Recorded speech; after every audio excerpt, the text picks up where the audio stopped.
চাপড়ের ফলিমারিতে বন বিভাগের অভিযান। গোপন খবরের ভিত্তিতে বহলপুর আঞ্চলিক বন বিভাগ অভিযান চালায়। ফরেস্ট রেঞ্জার অজিতেশ রায়ের নেতৃত্বে অভিযান চলে।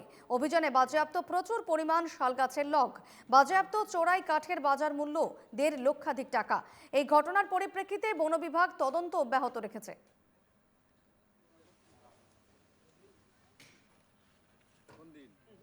এই ফলিমাৰী এৰিয়াত ৰাতিপুৱাই মানে আমাৰ আৰেজাৰৰ বিট অফিচাৰে এটা গোপন সূত্ৰৰ পৰা গম পায় যে কোকৰাঝাৰৰ পৰা কোনোবাই দুৰ্বৃত্তই শাল গছ আনি পেলাই ফলিমাৰীৰ কোনোবা গছৰ মানে মাজত লুকাই থৈ দিছে। এইটো মানে গোপন সূত্ৰৰ পৰা গম পাই ৰাতিপুৱাই আৰেজাৰৰ বিট অফিচাৰৰ লগতে ৰেঞ্জ হেডকোৱাৰ্টাৰৰ ষ্টাফ যায়।